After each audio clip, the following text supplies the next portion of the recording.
Hello students, कैसे हैं आप लोग? आई होप आप लोगों की पढ़ाई बहुत अच्छी चल रही होगी।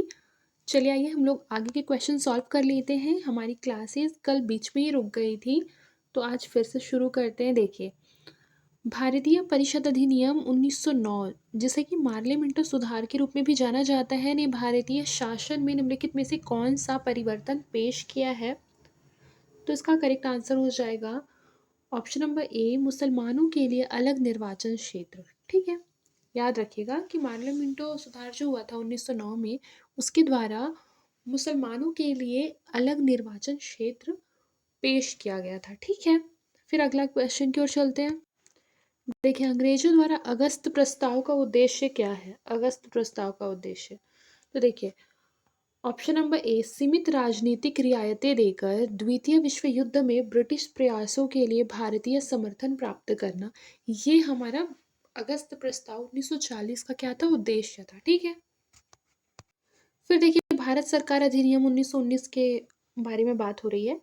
क्या कह रहा है ये क्वेश्चन कह रहा है कि इस अधिनियम ने प्रांतीय सरकारों में द्वैध शासन प्रणाली की शुरुआत की थी। बिल्कुल सही है। फिर है, इसने प्रांतीय और केंद्रीय दोनों विधानमंडल में मुसलमानों के लिए पृथक निर्वाचक का प्रस्ताव रखा था। तो ये तो मैंने आपको भी पहले ही बता दिया था कि पृथक निर्वाचन का जो प्रस्ताव था वो 1919 के अधिनियम के तहत रखा गया था। ठीक है, इस चीज़ को याद रखिएगा। तो इस तरह से ये क्या है, रॉन्ग हो जाएगा। और फिर है कि इसने संपत्ति कर या शिक्षा के आधार पर सीमित संख्या में लोगों को मताधिकार का प्रयोग किया था। ये बिल्कुल सही है। इस तरह से correct answer option number B हो जाएगा। आगे क्वेश्चन देखते हैं। देखिए, लिखा है ग्रीन बॉन्ड बाजार का विकास, बॉन्ड धारकों के खातों में प्रत्यक्ष हस्तांतरण, मुद्रास्फीति से जुड़े सॉवरेन बॉन्ड की शुरुआत। बोल रहा है कि भारत के बॉन्ड बाजार में तरलता बढ़ाने के लिए उपर्युक्त में से कितने उपाय प्रस्तावित किए गए हैं? तो देखिए, अगर भारत में बॉन्ड बाजार में तरलता को बढ़ाना है तो उसके लिए ग्रीन बॉन्ड बाजार का विकास बहुत इंपॉर्टेंट है। बॉन्ड धारकों के खातों में प्रत्यक्ष हस्तांतरण से भी तरलता बढ़ेगी। मुद्रास्फीति से जुड़े सॉवरेन बॉन्ड की शुरुआत से भी क्या होगी, तरलता बढ़ेगी। इस तरह से इसका करेक्ट आंसर क्या हो जाएगा? Option number C, all three. ठीक है, फिर देखिए, किसने वर्ष 1917 के चंपारण सत्याग्रह में प्रमुख भूमिका निभाई थी? तो याद रखिएगा कि अनुग्रह नारायण सिन्हा। अनुग्रह नारायण सिन्हा ने क्या किया था? 1917 के चंपारण सत्याग्रह में महत्वपूर्ण भूमिका निभाई थी। फिर देखिए, साइमन कमीशन कौन से सन में आया था? पहले ये बताइए, जल्दी से बताइए। बिल्कुल सही, साइमन कमीशन हमारा आया था 1927 में। याद रखिएगा। ठीक है, इससे रिलेटेड क्वेश्चन है, ये देख लेते हैं। क्या बोल रहा है कि इसकी स्थापना भारत में संवैधानिक सुधारों की प्रगति का अध्ययन करने के लिए की गई थी। सही है। भारतीय नेताओं ने आयोग का स्वागत किया था? बिल्कुल नहीं किया था, क्योंकि भारतीय नेताओं ने साइमन कमीशन का, हमें पता है, विरोध किया था। क्यों क्यों किया था विरोध? क्योंकि साइमन कमीशन के जितने भी मेंबर थे सारे लोग क्या थे? ब्रिटिशर्स थे। ठीक है, फिर थर्ड स्टेटमेंट क्या है कि इसके परिणाम स्वरूप प्रतिक्रिया स्वरूप नेहरू रिपोर्ट का मसौदा तैयार किया गया। ये हमारा सही है। इस तरह से अगर करेक्ट आंसर की बात करें तो हमारा 1 एंड 3 सही है, ऑप्शन नंबर ए। भारत छोड़ो आंदोलन जो कि हमारा 1942 में हुआ था। ठीक है, याद रखिएगा। ये भी सोचिए, ये इतना इजी सा क्वेश्चन है, लेकिन ये हमारा CGPSC 2023 में पूछा गया था। याद रखिएगा। ठीक है, ऐसे वन लाइनर में। अब आगे बढ़ते हैं। देखिए, लिखा है कि इसमें भारत में ब्रिटिश शासन को तत्काल समाप्त करने का आह्वान किया गया। सही है। इस आंदोलन में भारतीय महिलाओं की महत्वपूर्ण भागीदारी देखी गई। सही है। ब्रिटिश ने आंदोलन को कमजोर करने के लिए फूट डालो और राज करो की जो नीति थी उसका इस्तेमाल किया था। तो ये तो हम सबको पता है। इस तरह से ऑप्शन नंबर सी क्या हो जाएगा? इसका करेक्ट आंसर हो जाएगा। फिर देखिए, कौन सा पूना समझौते का परिणाम था? तो पूना समझौते का परिणाम कौन था? देखिए, प्रांतीय विधानसभाओं में अनुसूचित जातियों के लिए सीटों का आरक्षण, ये था पूना समझौते का परिणाम। और बताइए, पूना समझौता कौन से सन में हुआ था? तो हम सबको पता है, पूना समझौता जो हुआ था ये 1932 में हुआ था। ठीक है, 1932 में, जिसके फलस्वरूप क्या हुआ था कि प्रांतीय विधानसभाओं में अनुसूचित जातियों के लिए सीटों का आरक्षण की मांग की गई थी। ठीक है, अब आगे चलते हैं।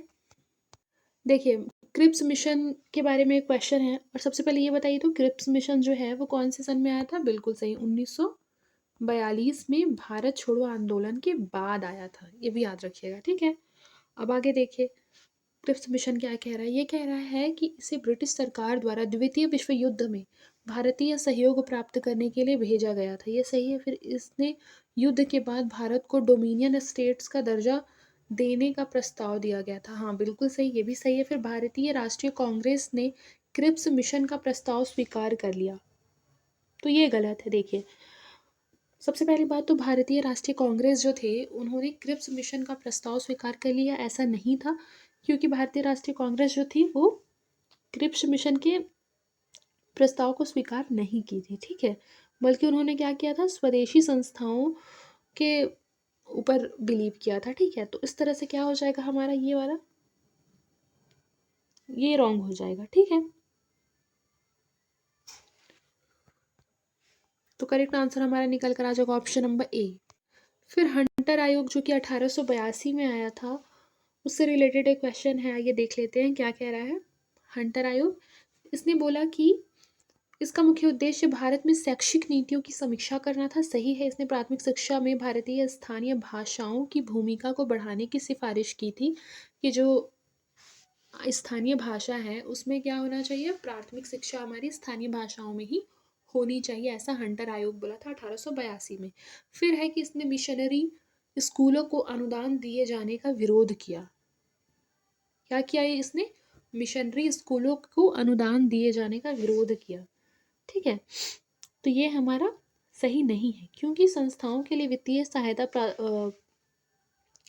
अनुदान दिए जाने के लिए इन्होंने विरोध नहीं किया था, ठीक है, मिशनरी स्कूलों को। तो इस तरह से यहाँ पे जो लिखा है ना, विरोध किया, ये बहुत एक्सट्रीम हो जा रहा है और ये नेगेटिव कर रहा है सेंटेंस को, ठीक है।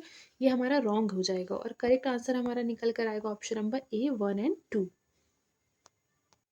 फिर ब्रेन कंप्यूटर इंटरफेस से रिलेटेड भी एक क्वेश्चन दिया हुआ है, ये देख लेते हैं। कह रहा है कि यह मस्तिष्क बाह्य उपकरण के बीच सीधे संचार को सक्षम बनाती है।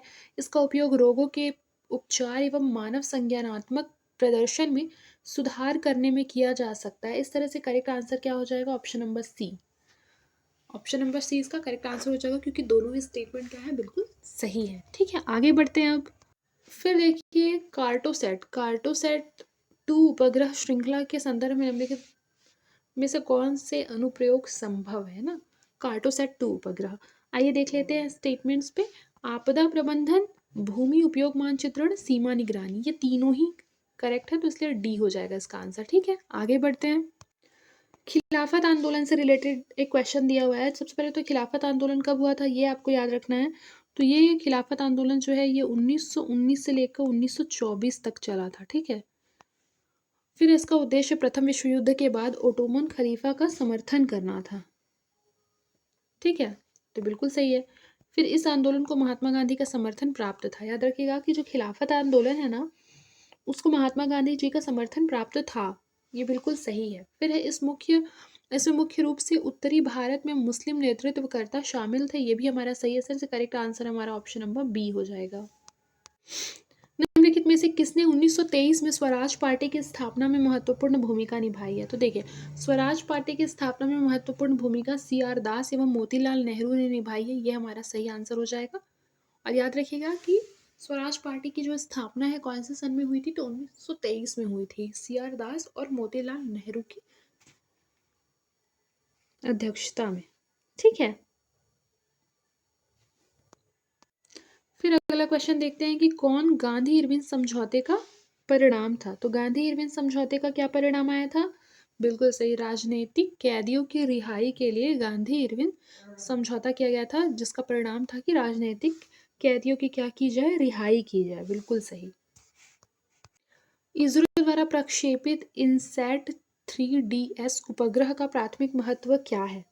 तो इसका प्राथमिक महत्व है कि यह वास्तविक समय में मौसम पूर्वानुमान एवं आपदा चेतावनी प्रणालियों को बढ़ाता है। ऑप्शन नंबर बी जो हो जाएगा, ये हमारा क्या हो जाएगा, करेक्ट आंसर हो जाएगा, ठीक है। फिर देखिए निम्नलिखित में से कौन सा कथन विश्व शेयर बाजार रैंकिंग में भारत की 2023 की उन्नति का सबसे सटीक वर्णन करता है।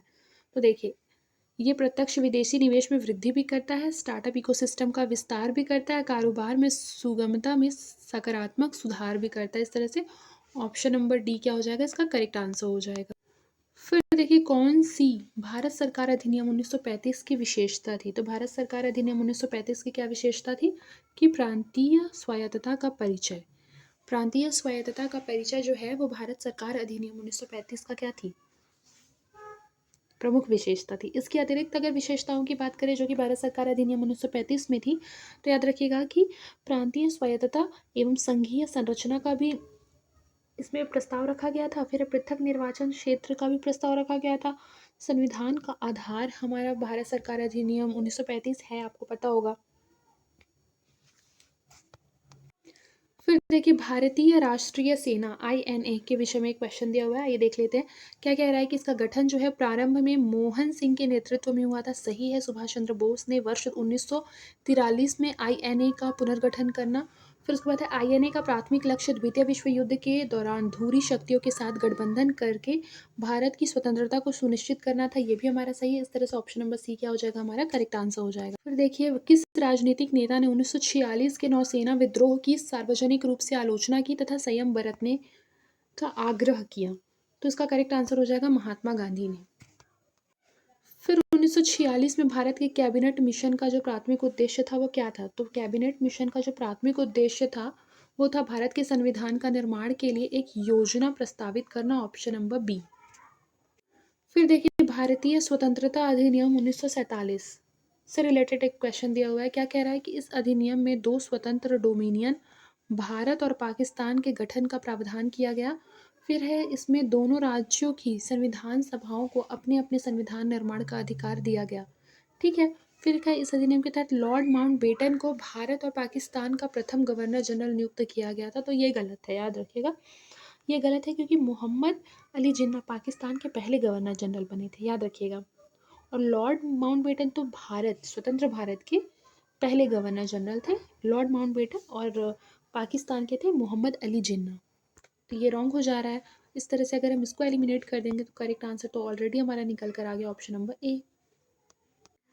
फिर देखिए प्रथम गोलमेज सम्मेलन जो कि 1930 में हुआ था, और याद रखिएगा द्वितीय गोलमेज सम्मेलन हमारा 1931 में हुआ था, और तृतीय गोलमेज सम्मेलन हमारा 1932 में हुआ था। ठीक है, इस चीज़ को याद रखिएगा। अब देख लेते हैं स्टेटमेंट क्या कह रहा है।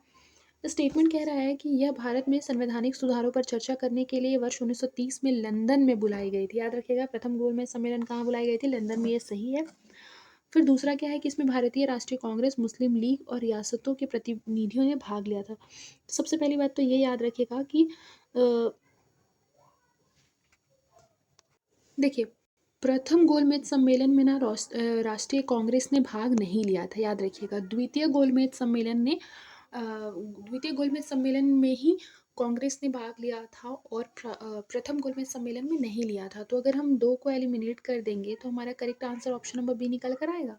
बिल्कुल सही, यही इसका करेक्ट आंसर है। फिर देखिए PM mega integrated textile reason and apparel पार्कों के निम्नलिखित लाभों पर विचार करना है। तो देखिए इनके लाभ जो है वो निम्नलिखित है। पहले तो रसद लागत में कमी आएगी, क्लस्टर आधारित विकास होगा, वैश्विक बाजारों के साथ बढ़ती प्रतिस्पर्धा। इस तरह से correct answer option number D होगा।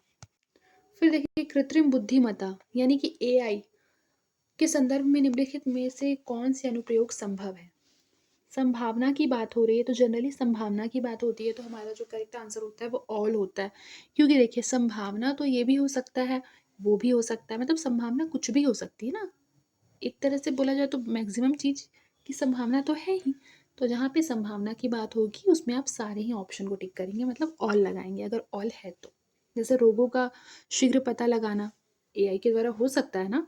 जलवायु की वास्तविक समय की निगरानी हो सकती है, अंतरिक्ष अन्वेषण और उपग्रह निगरानी भी हो सकती है। इस तरह से करेक्ट आंसर हमारा ऑप्शन नंबर डी हो जाएगा।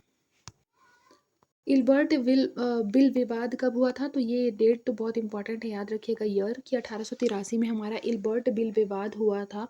और इसने क्या किया? निम्नलिखित में से किसके बीच तनाव को उजागर किया? तो इसने क्या किया था? न्यायिक प्राधिकार के संबंध में भारतीय न्यायाधीशों और ब्रिटिश अधिकारियों के बीच मतभेद को क्या किया था? उजागर किया था। ऑप्शन नंबर 20 का करेक्ट आंसर है। फिर देखिए हड़प्पा सभ्यता के पतन से रिलेटेड एक क्वेश्चन है, ये देख लेते हैं क्या कह रहा है। देखिए जलवायु परिवर्तन ने संभवतः इसके पतन में योगदान दिया होगा, ये सही है।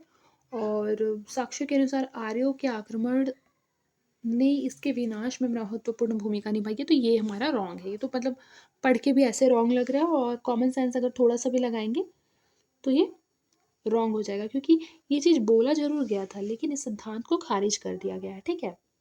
और पहली बात तो ये कि हड़प्पा सभ्यता, जिसको कि सिंधु घाटी सभ्यता भी कहते हैं, जनरली ऐसा माना जाता है कि जलवायु परिवर्तन ही इसकी क्या है, पतन में मतलब महत्वपूर्ण योगदान दिया होगा, ठीक है?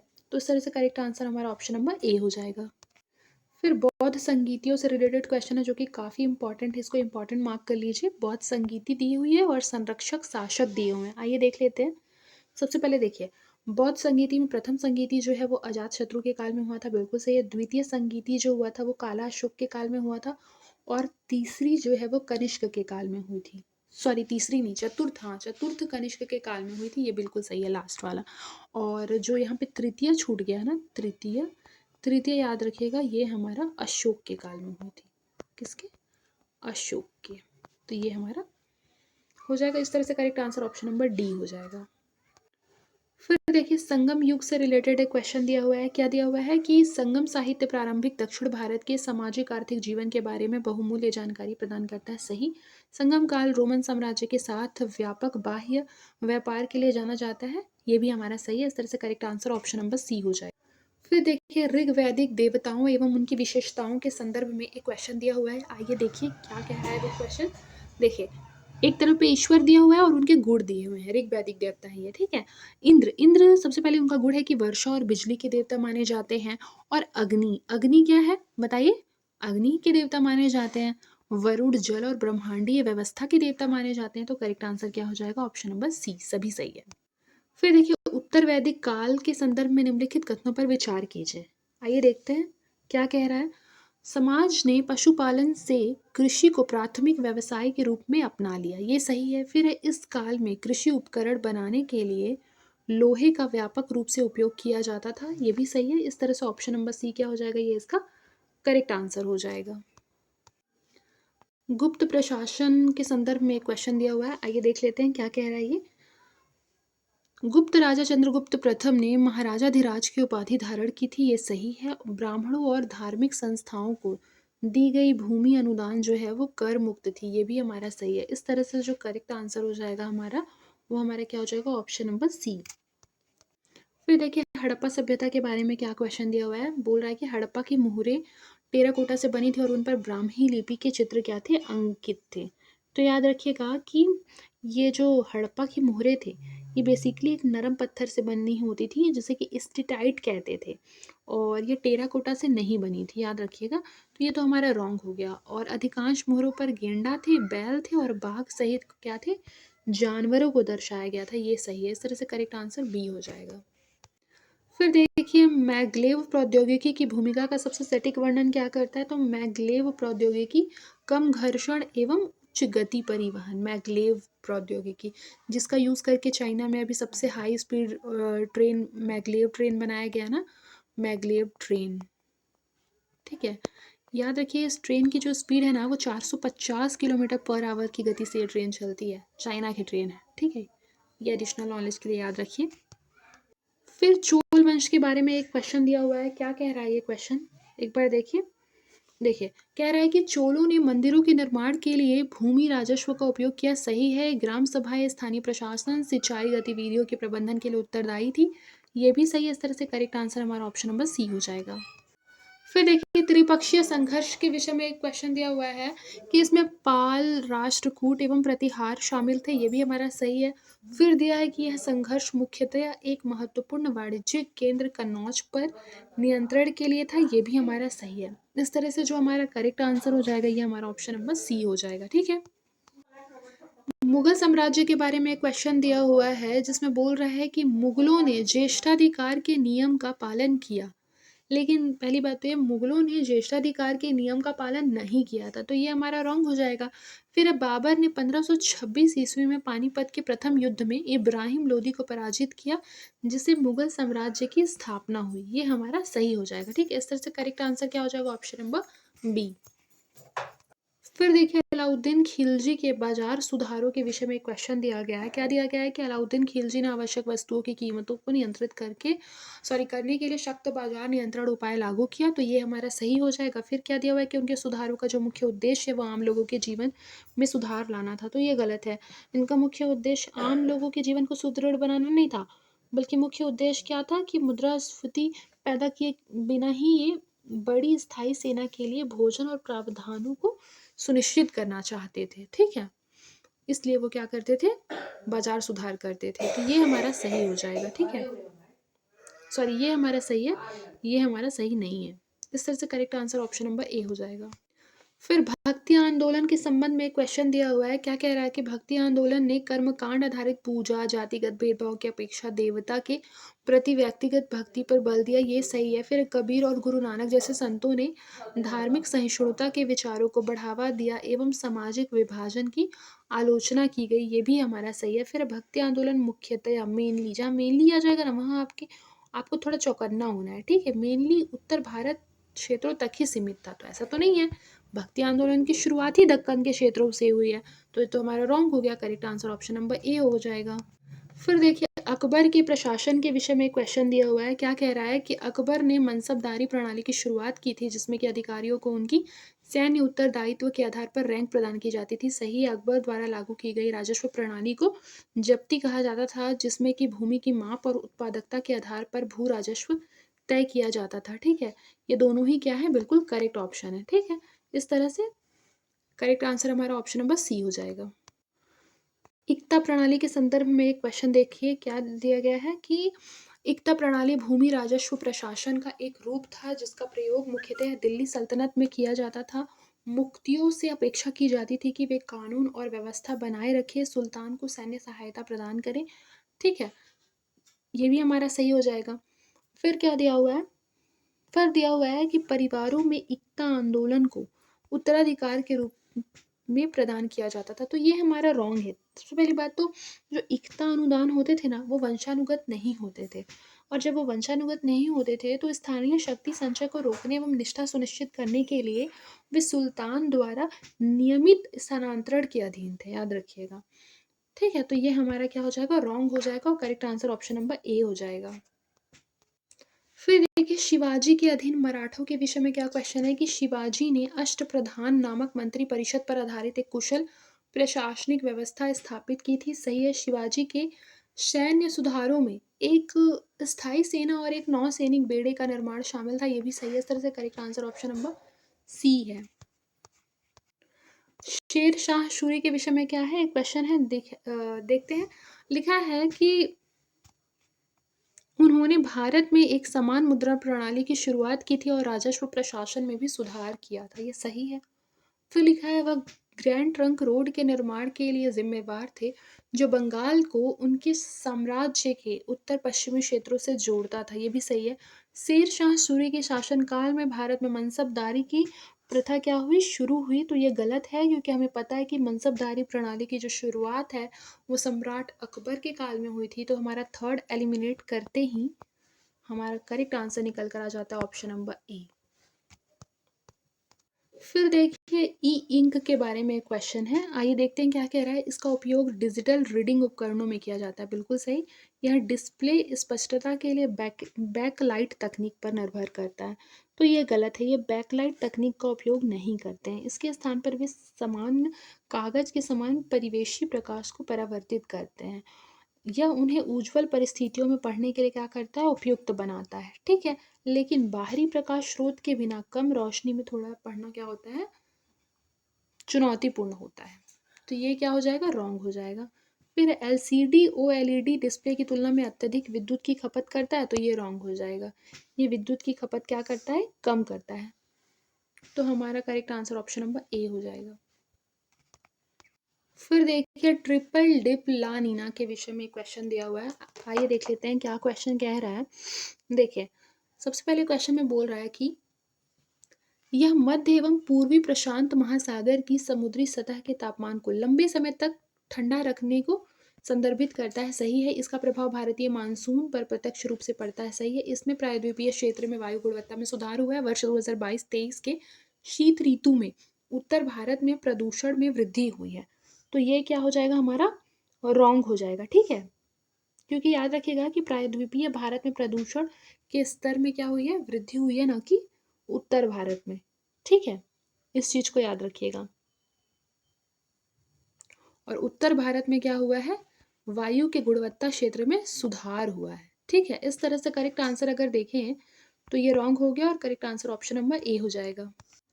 फिर देखिए, निम्नलिखित में से कौन सी प्रजाति भारत के वन्यजीव संरक्षण अधिनियम 1972 के तहत संरक्षित प्रजाति के रूप में सूचीबद्ध नहीं है, ठीक है। तो ये क्या है, मॉस्किटो फिश। मॉस्किटो फिश जो है ना, वो भारत के वन्यजीव संरक्षण अधिनियम 1972 के तहत संरक्षित प्रजाति के रूप में सूचीबद्ध नहीं है। फिर हाल ही में खबरों में रही पैट्रियट मिसाइल प्रणाली निम्नलिखित में से किस देश से संबंधित है, बताइए किस देश से संबंधित है, बी यूएसए से संबंधित है, ठीक है। पैट्रियट मिसाइल प्रणाली जो है यूएसए से संबंधित है। और यह बेसिकली हवा से, सॉरी सतह से हवा, मतलब surface to air, surface to air missile है, याद रखिएगा।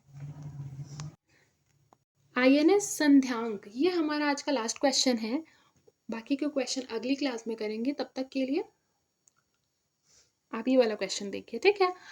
आईएनएस संध्यांक यह भारतीय नौसेना में शामिल किया गया पहला सर्वे बेसल लार्ज जहाज है, ठीक है, बिल्कुल सही है। यह युद्ध काल या आपात की स्थिति के दौरान अस्पताल जहाज के रूप में सेवा देने में सक्षम है, ये भी हमारा सही। इस तरह से करेक्ट आंसर क्या हो जाएगा, ऑप्शन नंबर सी हो जाएगा, ठीक है। आज के लिए बस इतना ही, मिलते हैं नेक्स्ट क्लास में, तब तक के लिए अपना ख्याल रखिए और मन लगाकर पढ़ाई करते रहिए।